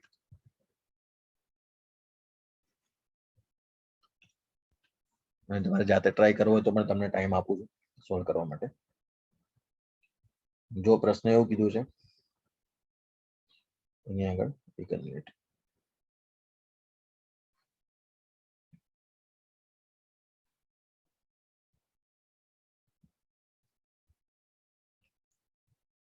ચલો પ્રશ્ન તમને કહી દઉં ગુજરાતીમાં આખું. થીટા શોધો, થીટા એવો શોધો કે જેથી, થીટા એવો શોધો કે જે ડાયપોલ મોમેન્ટ અને વિદ્યુત ક્ષેત્ર વચ્ચેનો થીટા છે. ડાયપોલ મોમેન્ટ અને તો આપણે લેફ્ટ સાઈડમાં ખબર જ છે, તમે જોઈ જ રહ્યો છો કે થીટા એ પી અને ઈ વચ્ચેનો ખૂણો છે, એટલે થીટા એ ડાયપોલ મોમેન્ટ અને વિદ્યુત ક્ષેત્ર ઈ વચ્ચેનો ખૂણો છે. ખૂણો છે જ્યારે ટોર્ક મહત્તમ ટોર્ક કરતા અડધું હોય, બરાબર. એ થીટા શોધવાનો છે તમારે, કે ટોર્ક નું મૂલ્ય તમારું મહત્તમ ટોર્ક કરતા અડધું હોય, એટલે ટોર્ક બરાબર મહત્તમ ટોર્ક કરતા અડધું, એમ એ સમયે. ચલો તો ગણિતની શરૂઆત કરીએ. એકદમ સહેલી છે, બરાબર, એક લાઈનનો જ આન્સર છે, નીટનો પ્રશ્ન છે. ટોર્ક બરાબર મેક્સિમમ ટોર્ક કરતા કેટલું? અડધું, આવું કીધેલું છે. ચલો ટોર્ક નો ફોર્મ્યુલા શું છે? પીઈ સાઇન થીટા, આપણને ખ્યાલ છે. મેક્સિમમ ટોર્ક કેટલું થાય? પીઈ એને ડિવાઈડ બાય 2.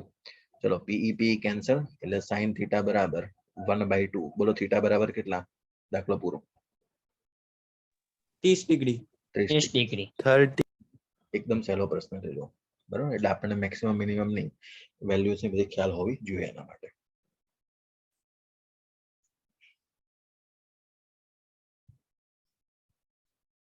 તો નેક્સ્ટ ક્વેશ્ચન જે છે સૌથી અગત્યનો, જેઈ નો પૂછાયેલો, 2 વર્ષ પહેલાનો જ છે. ઓનલાઈન એક્ઝામ જ્યારથી સ્ટાર્ટ થઈ ને એમાં જાન્યુઆરી એટેમ્પ્ટનો એક ક્વેશ્ચન છે, અને બહુ સરસ ક્વેશ્ચન છે. જો ધ્યાનથી, તમને ક્વેશ્ચનમાં ફિગર આપી નથી, બરાબર, આખો વર્ડ ક્વેશ્ચન કીધેલો છે, એટલે જાતે ટ્રાય કરવાનો છે. એટલે ફિગર આપણે બનાવીશું, પણ પહેલા ક્વેશ્ચનને વર્ડમાં લખી દઈએ, એટલે તમને ખ્યાલ આવે કે વર્ડમાંથી ફિગર કઈ રીતે કન્વર્ટ થાય. ફિગરમાં કન્વર્ટ થશે એટલે તમને આઈડિયા પણ આવી જશે કે એને સોલ્વ કઈ રીતે થાય છે. એને એવું કીધું છે કે electric dipole has a fix dipole moment P, બરાબર. એક ડાયપોલ છે જેની ડાયપોલ મોમેન્ટ પી છે, એ ફિક્સ છે, બરાબર. એ પી જે છે ફિક્સ તમને આપેલી જ છે, એમાં કોઈ ચેન્જ થતો નથી. which makes angle theta with respect to x axis. A x અક્ષ સાથે થીટા કોણ બનાવે છે, બરાબર. અહીંયા ખાસ ધ્યાન રાખજો કે પી છે ફિક્સ છે, એમાં કોઈ ચેન્જ નથી, બરાબર, એમાં કોઈ બદલાવ થતો નથી. અને એ એક્સ અક્ષની સાથે થીટા કોણ બનાવે છે. એટલે જો હું ફિગર બનાવવા જોવાની તો આવી બનશે, જો સિમ્પલ. આ એક્સ એક્સિસ તમારો, તો આ એક્સ એક્સિસ ની સાથે તમારી જે ડાયપોલ મોમેન્ટ છે એ આ રીતે પડી છે પી, જે કેટલો ખૂણો બનાવે છે? થીટા, બરાબર. જો આ રીતનું કન્વર્ઝન થઈ ગયું ફિગર. હવે એને એવું કીધું છે when subjected to an electric field E1. હવે જો આ ડાયપોલ, હજુ સુધી આપણે વિદ્યુત ક્ષેત્ર પ્રોવાઈડ કર્યું નથી, તો જો આને વિદ્યુત ક્ષેત્રમાં મૂકવામાં આવે, બરાબર, આ જ સેટઅપ ને આખા, E1 બરાબર EI કેપ. આ સમજો ધ્યાનથી, EI કેપ નો મતલબ વિદ્યુત ક્ષેત્ર પહેલું જે છે એ તમારું જમણી બાજુ લાગે છે એક્સ અક્ષની દિશામાં. આ દિશામાં મૂકવામાં આવે ત્યારે તેના પર લાગે છે ટોર્ક. ટોર્ક 1 નું મૂલ્ય એને આપેલું છે T1 બરાબર ટાઉ કે કેપ.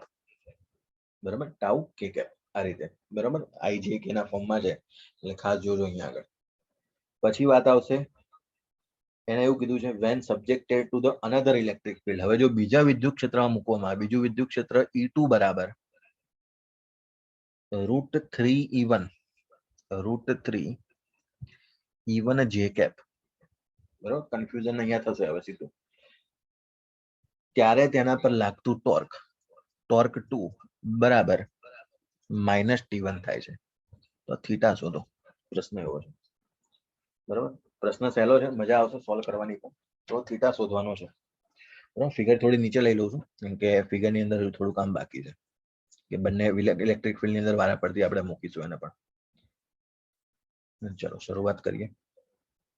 જો સૌથી પહેલી જે કન્ડિશન કીધી છે એના પ્રમાણે આપણે ફિગર બનાવીએ. કે એને એવું કીધું કે એક્સ અક્ષની સાથે એ તમારી જે ડાયપોલ મૂકી છે એને ડાયપોલ મોમેન્ટ આપી છે. બરાબર, તો ડાયપોલ મોમેન્ટ P જે છે એ તમારો ખૂણો થીટા બનાવે છે. થીટા જ શોધવાનો છે. હવે એના કેસ નંબર 1 માં જો શું કીધું છે કે સૌથી પહેલી જે ઇલેક્ટ્રિક ફિલ્ડ છે ને EI કેપ એટલે પહેલું વિદ્યુત ક્ષેત્ર મૂકો. ચલો તમે, તો પહેલું વિદ્યુત ક્ષેત્ર હું જમણી બાજુ મૂકી શકું. એટલે મને પહેલો એવો ખ્યાલ આવ્યો કે ચલો આ વિદ્યુત ક્ષેત્ર મેં અહીંયા મૂકી દીધું.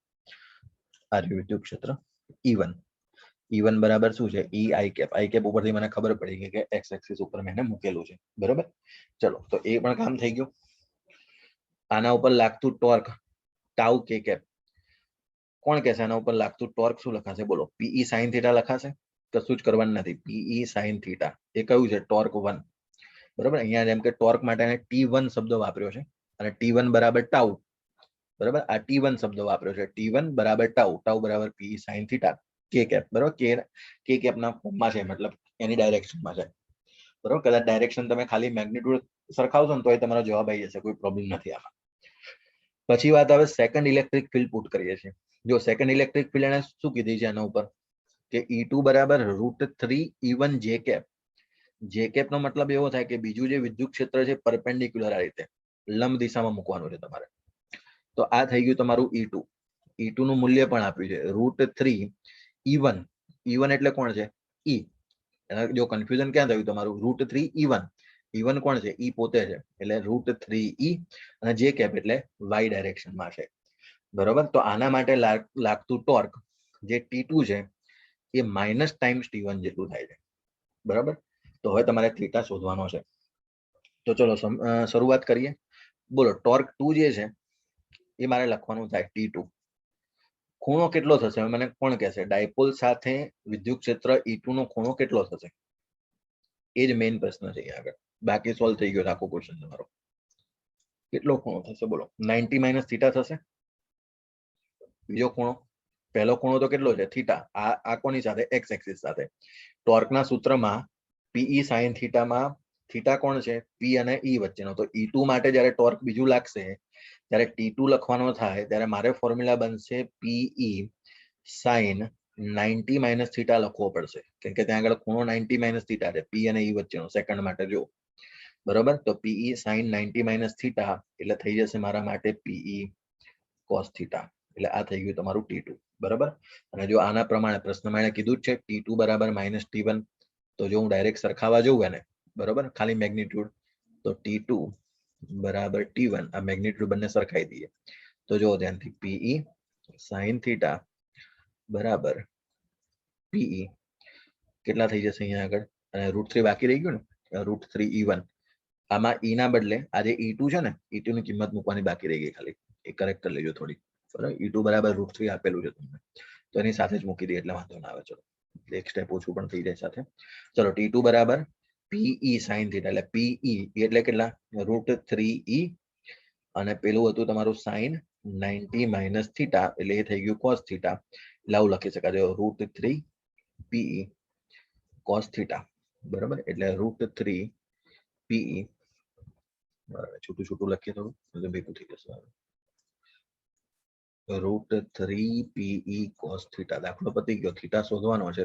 PE cancel, sin upon cos થઈ જશે અહીંયા આગળ tan થીટા. tan થીટા બરાબર √3. કોણ કહેશે થીટાની કિંમત? હવે 60 degree. Very good. બરાબર, જો એકદમ સહેલો પ્રશ્ન છે, જેઈ નો પ્રશ્ન છે. બરાબર, JEE લખી પણ દઈએ આગળ. મને યાદ નથી આનું, લગભગ 2018 માં એમ હતો, 2 વર્ષ પહેલા જાન્યુઆરી એટેમ્પ નો જેટલી ખબર છે. બરાબર, જ્યારથી JEE સ્ટાર્ટ થઈ ને ઓનલાઈન એક્ઝામ, એનો ક્વેશ્ચન છે. તો આ થઈ ગયો તમારો ક્વેશ્ચન. ચલો હજુ એક ક્વેશ્ચન સોલ્વ કરીએ આનો, અને પછી એક નવા ટોપિક પર આપણે આગળ વધીએ. ચલો આ છેલ્લો ક્વેશ્ચન ન જોઈ લઈએ.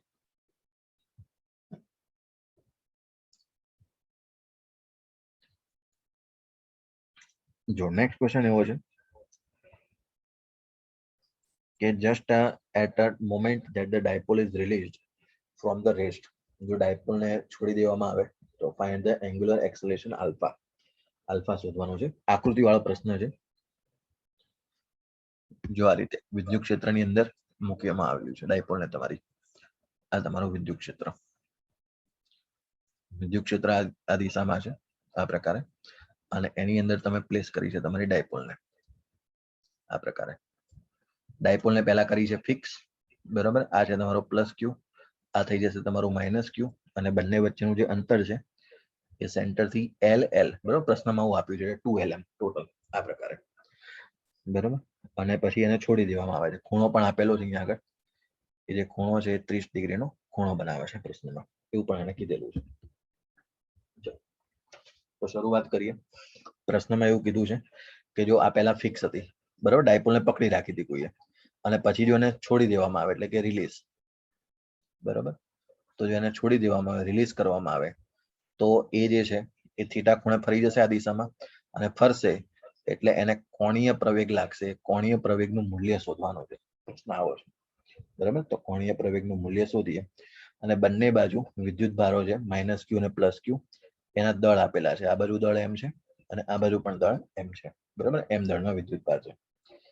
આ કન્ડિશન છે આખી. ચલો તો શરૂઆત કરીએ. પહેલા તો ટોર્ક મૂકી દઈએ, ટોર્કનું સૂત્ર સીધું. તો ટોર્ક બરાબર ફોર્મ્યુલા છે આપણી પાસે PE sin થીટા. બરાબર, ચલો તો ટોર્ક બરાબર P કેટલો થશે અહીંયા આગળ બોલો?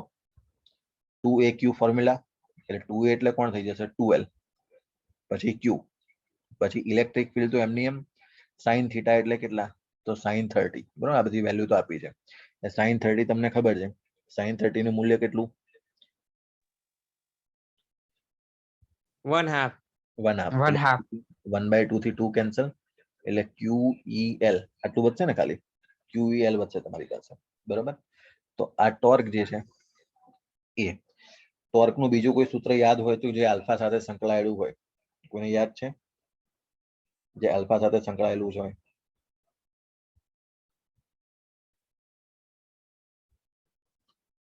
11મા ધોરણની અંદર 7મા ચેપ્ટરમાં આવતું. ટ્રાય કરો વિચારવાનું. ટોર્કનું એક સૂત્ર આવતું હતું જે આલ્ફા સાથે સંકળાયેલું હતું. ટોર્ક બરાબર I આલ્ફા. આવું કોઈ સૂત્ર જોયું હતું તમે? હા સર. એના ઉપરથી. બરાબર, F બરાબર M ને કમ્પેરિઝન કરીને તમે શોધ્યું પણ હશે. તો ટોર્ક બરાબર I આલ્ફા. એમાં I શું હતું? એમાં I શું હતું? જડત્વની ચાક માત્રા. યાદ કરો. જડત્વની માત્રા. એટલે એનો મતલબ એવો થયો કે તમારે આ ડાયપોલની જડત્વની ચાક માત્રા શોધવી પડશે, તો દાખલો સોલ્વ થશે. એટલે 11મા ધોરણનું મેં તમને કીધું ને, મિક્સ થતું જાય છે બધું. તો I નો ફોર્મ્યુલા હવે બોલો. જડત્વની ચાક માત્રા ફોર્મ્યુલા યાદ છે? mr². બરાબર, તો એનાથી શોધવાનો છે. જો અહીંયા આગળ M દળ છે, બીજા જગ્યા પર M દળ છે, અહીંયા સેન્ટર થી ફરવાનું છે, આ બાજુ લંબ અંતર L છે, આ બાજુ લંબ અંતર L છે. તો આને અનુલક્ષીને ફરશે. ભ્રમણ અક્ષ તમારો કયો થયો? વચ્ચે. બરાબર, ઓમેગા, એટલે આપણે તો આલ્ફા શોધવાનો છે. તો ચલો સૌથી પહેલા એનું I શોધી નાખો. બોલો, ml² પ્લસ ml². યાદ છે ને? જેટલી વખત હોય એટલી વખત એડ કરવાનું I નેટ. એટલે પહેલા M1 ના કારણે, પછી M2 ના કારણે, પછી બધા ભેગા કરતા હતા. યાદ કરો જડત્વની ચાક માત્રા.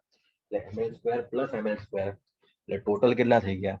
ટોટલ થઈ ગયા 2ml². આ થઈ ગયો તમારો I. બરાબર, તો ટોર્ક બરાબર સૂત્ર છે આપણી પાસે I આલ્ફા બરાબર QEL, અને I ના બદલે હું લખી દઉં 2ml ઇન્ટુ આલ્ફા બરાબર QEL. ચલો આન્સર આવી ગયો ને આપણો. ચલો કોણ કોણ ઉડી ગયું? તો 2ml² છે ને. ઓકે, તો એક L થી L કેન્સલ, એટલે આપણે લખી શકીએ આલ્ફા બરાબર QE એને ભાગ્યા 2ml. આ થઈ ગયો તમારો આન્સર. બરાબર, જો જડત્વની ચાક માત્રા પણ તમારે અહીંયા આગળ કામ લાગી ગઈ, બરાબર, તો એ પણ તમને ખબર હોવી જોઈએ. ચલો હવે આપણે એક નવા ટોપિક તરફ આગળ વધીએ છીએ, અને જે નવો ટોપિક છે તમારો ખાસ અગત્યનો, જે બનશે તમારું વિદ્યુતીય ફ્લક્સ. બરાબર, તો લેમ્બડા સિગ્મા રો તો તમને ખ્યાલ જ છે, અને વિદ્યુતીય ફ્લક્સ એ સમજી અને પછી એના પછી આપણે ગાઉસનો નિયમ ભણવાનો છે. બરાબર, તો વિદ્યુતીય ફ્લક્સ ભણી લઈએ અને એના પછી આપણે ગાઉસનો નિયમ જોઈ લઈએ. ચાલો તો શરૂઆત કરીએ સૌથી પહેલા ભણવાની વિદ્યુતીય ફ્લક્સ.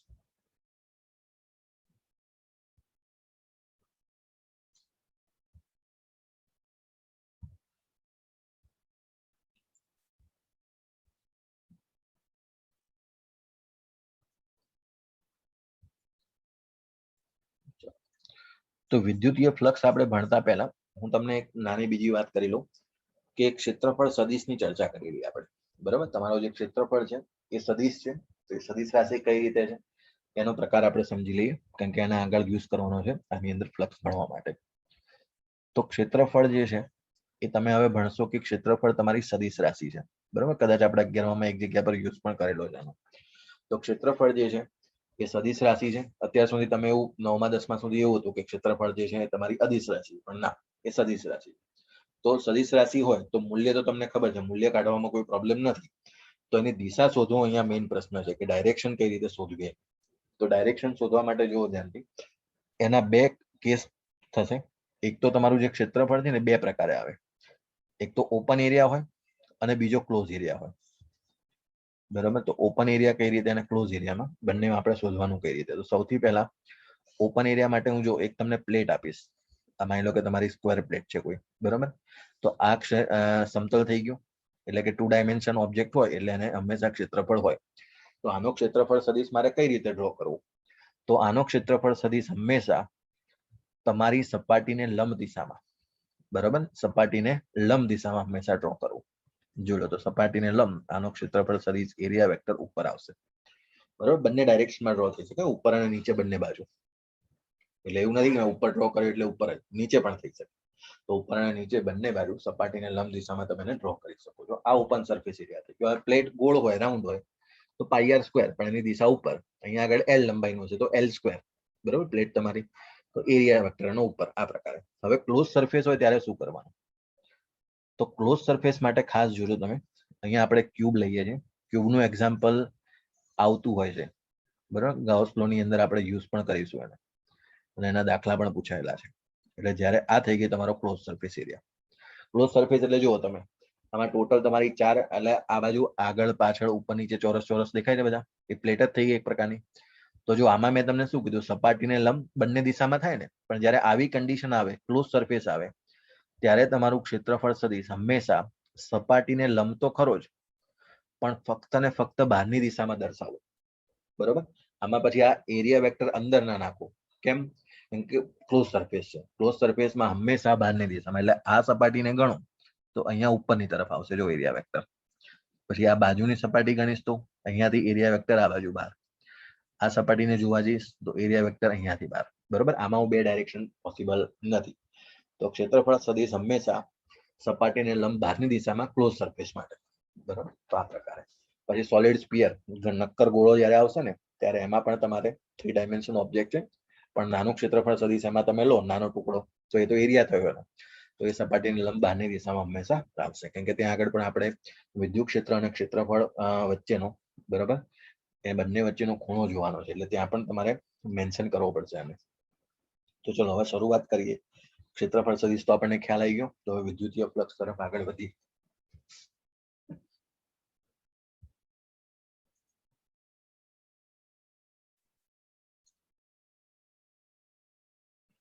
વિદ્યુતીય ફ્લક્સ જે છે એ વિદ્યુતીય ફ્લક્સની ડેફિનેશન એવી છે કે એકમ ક્ષેત્રફળ અથવા તો પૃષ્ઠની અંદરથી પસાર થતી વિદ્યુત ક્ષેત્ર રેખાઓની સંખ્યા કેટલી છે, બરોબર, એની વાત છે. અને વિદ્યુતીય ફ્લક્સની જેમ તમે ચુંબકીય ફ્લક્સ ચેપ્ટર નંબર 6 ની અંદર ભણશો, બરોબર, આની જ અંદર, તો એ વખતે પણ ફોર્મ્યુલા લગભગ સેમ છે. અહીંયા આગળ જેમ વિદ્યુત ક્ષેત્ર છે એમ ત્યાં આગળ ચુંબકીય ક્ષેત્રમાં ફેરફાર આવે, એટલે ચુંબકીય ક્ષેત્ર એટલું બદલાશે. બરોબર, વિદ્યુત ક્ષેત્રના બદલે ચુંબકીય ક્ષેત્ર થઈ જાય. બાકી સેમ ટુ સેમ એક્સપ્લેનેશન 6થા ચેપ્ટરમાં પણ તમને કામ લાગી જશે જ્યારે તમે ઇલેક્ટ્રોમેગ્નેટિક ઇન્ડક્શન ભણશો. વિદ્યુત ચુંબકીય પ્રેરણ. સૌથી પહેલા તો આપણે વાત કરીએ કે ફ્લક્સનો જે સિમ્બોલ છે એ આપણે લખીશું ફાઈ. એનો જે ફોર્મ્યુલા છે એ છે ઈ એ કોસ થીટા. હવે સમજતા જજો ધ્યાનથી. ઈ એ કોસ થીટા ની અંદર થીટા જે છે એ ઇલેક્ટ્રિક ફિલ્ડ અને એરિયા, બરાબર, વિદ્યુત ક્ષેત્ર અને ક્ષેત્રફળ એ બંને વચ્ચેનો ખૂણો છે. આ એકચ્યુઅલમાં કોસ થીટા આવે એટલે તમને તરત ખબર પડી જશે કે આ ડોટ પ્રોડક્ટની વાત થઈ રહી છે. તો જો એને આવી રીતે લખી શકાય ઈ ડોટ એ એટલે ઇલેક્ટ્રિક ફિલ્ડ પણ તમારી જે છે એ સદિશ છે અને એરિયા વેક્ટર એ પણ તમારું સદિશ રાશિ છે, બરોબર ને? તો બંને તમારી સદિશ રાશિ છે. તો ફ્લક્સ ફાઈ બરાબર આપણે લખીશું ઈ ડોટ એ આગળ. ચલો હવે એની અંદર આગળ જોઈએ તો ઈ ડોટ એ થઈ ગયું. હવે વાત કરીએ કે આમાં ગણતરી કઈ રીતે કરવી. તો કેસ નંબર 1 જુઓ તમે, તો પ્લેટ તમારી આ રીતે પડેલી છે, જો આ પ્રકારે, બરોબર. તો આ પ્લેટનું ક્ષેત્રફળ સદિશ બોલો કઈ બાજુ આવશે? સપાટીને લંબ બહારની દિશામાં. તો જો જમણી બાજુ લખી શકાય, તો જો એને લખ્યું છે આગળ જમણી બાજુ. વિદ્યુત ક્ષેત્ર તો ઓલરેડી રાઈટ સાઈડ છે જ. તો બોલો પહેલા કેસમાં થીટા કેટલો થશે? કેસ નંબર 1 માં આ કેસ નંબર 1, આ કેસ નંબર 2 અને આ છે તમારો કેસ નંબર 3. બોલો તો પહેલા કેસની અંદર થીટા કેટલો થશે બંને વચ્ચેનો? 0 ડિગ્રી. તો આની અંદર કેસ નંબર 1 માં તમારો જે થીટા છે 0 ડિગ્રી થશે એટલે ફ્લક્સ ફાઈ બરાબર તમે મૂકશો ઈ એ cos 0 અને cos 0 એટલે થઈ જશે 1 એટલે ફ્લક્સ ફાઈ બરાબર તમને મળી જશે ઈ એ, જે મેક્સિમમ વેલ્યુ છે ફ્લક્સની, બરાબર. તો ફ્લક્સ મહત્તમ ક્યારે મળે? કે જ્યારે ઈ અને એ બંને સાથે, મતલબ કે થીટા એ બંને વચ્ચેનો ખૂણો કેવો હોય? શૂન્ય હોય. અથવા તો એવું કહી શકો કે તમારું જે ક્ષેત્રફળ છે એ ક્ષેત્રફળને તમે વિદ્યુત ક્ષેત્રને લંબ ગોઠવેલું છે, આવું કહી શકાય ને. જો વિદ્યુત ક્ષેત્રને કઈ દિશામાં પ્લેટને ગોઠવી છે? લંબ દિશામાં, બરોબર. એટલે તમે કન્ડિશન સમજજો, વ્યાખ્યા સમજો. પહેલા વ્યાખ્યામાં એવું કીધું છે કે કેટલી સંખ્યા રેખાઓ પાસ થાય છે, ક્ષેત્ર રેખાઓ, વિદ્યુત ક્ષેત્ર રેખાઓ. તો આ કન્ડિશનમાં જો મેક્સિમમ પાસ થઈ શકે, બરાબર. હવે જો આ તમારે પ્લેટ છે એને થોડી આડી કરી દો આમથી આમ, તો ભાઈ આટલી ઓછી જવાનું ચાલુ થઈ જશે. પેલી આમ આખી હશે પરપેન્ડિક્યુલર, તો આમાંથી મેક્સિમમ પાસ થશે, બરાબર. એટલે તમારું ફ્લક્સ પણ તમને કેવું જવાબમાં મળે છે? જો મહત્તમ મળે છે. એટલે એકમ ક્ષેત્રફળમાંથી પસાર થતી ક્ષેત્ર રેખાઓની સંખ્યા, બરોબર, વિદ્યુત ક્ષેત્ર રેખાઓની સંખ્યા આવે તો એને વિદ્યુતીય ફ્લક્સ કહેવાય. ચુંબકીય ક્ષેત્ર રેખાઓની સંખ્યા આવે તો એને ચુંબકીય ફ્લક્સ કહેવાય, બરોબર. તો જ્યારે ચુંબકીય ફ્લક્સ મળશો ત્યારે ફેરફારમાં તમારે કશું કરવાનું નથી. એમાં ઈ એ કોસ થીટામાં ત્યાં આગળ લખાશે બી એ કોસ થીટા, બી થઈ જશે, બરોબર. વિદ્યુત ક્ષેત્ર જેમ ઈ લખીએ છીએ આપણે, એમ ચુંબકીય ક્ષેત્રને બી થી દર્શાવવામાં આવે છે. ત્યાં આગળ બી એ કોસ થીટા થઈ જશે. સેમ ટુ સેમ એક્સપ્લેનેશન એમાં પણ આવશે. તો આ થઈ ગયું મહત્તમ. હવે કેસ નંબર 3 સ્ટડી કરો. જો તમે પ્લેટ કઈ રીતે મૂકી છે? આડી આવી રીતે મૂકી છે, હોરિઝોન્ટલ, અને ક્ષેત્ર રેખાઓ જો ઉપર નીચેથી બધે જતી રહે છે. એ તમને એવી ખબર પડી કે ક્ષેત્ર રેખાઓની સંખ્યા તો 0 છે, એનો મતલબ મારો ફ્લક્સ પણ 0 આવવું જોઈએ. તો જો એનો ક્ષેત્રફળ સદિશ ક્યાં આવશે? આ પ્લેટ આમ પડી છે, આપણે હમણાં વાત થઈ હતી ને કે પ્લેટ આમ પડી હોય તો એનો ક્ષેત્રફળ સદિશ ક્યાં આવે? ઉપર.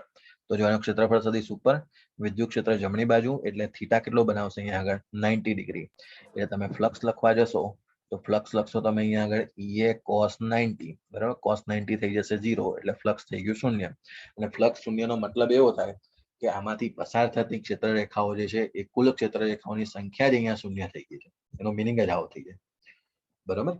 તો આ થઈ ગયો તમારો કેસ, તમારો વિદ્યુતીય ફ્લક્સ. અને કેસ નંબર 3 છે એ કઈ છે ને, કેસ નંબર 3 તમને એવું કહે છે કે કોઈ પણ રેન્ડમલી એંગલ આપેલો હોય આ રીતે, બરોબર. કોઈ પણ રેન્ડમલી તમને એંગલ આપ્યો, આ રીતે મેં પ્લેટ આ રીતે ગોઠવી, વિદ્યુત ક્ષેત્ર રેખાઓ આમ જાય છે, તો એરિયા વેક્ટર આ બાજુ આવી જશે. ઇલેક્ટ્રિક ફિલ્ડ અહીંયા છે, તો એનો જે થીટા છે એ થીટા કોઈ રેન્ડમલી આ રીતે હશે. તો ફ્લક્સ ફાઈ બરાબર શું લખાશે? ઈ એ કોસ થીટા, બરોબર. જનરલી તમને આવો પ્રશ્ન નથી પૂછતા, બોર્ડની અંદર પૂછી શક્યો.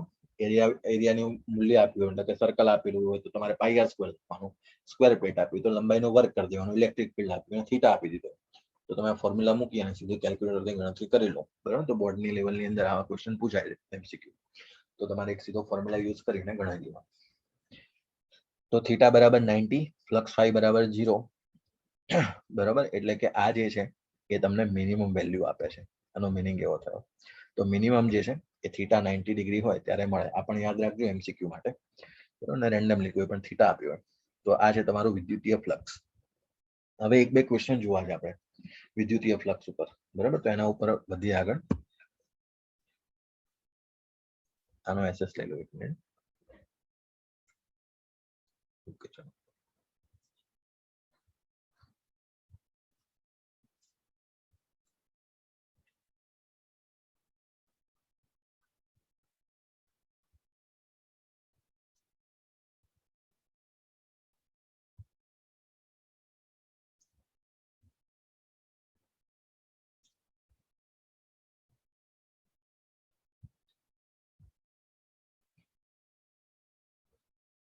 ચલો હજુ સમય છે એક બે આપણે ફ્લક્સના ક્વેશ્ચન લઈ લઈએ, પછી નેક્સ્ટ લેક્ચરની અંદર આપણે જે મેઇન ટોપિક છે આપણો ગાઉસનો નિયમ એના ઉપર પહોંચી જઈશું.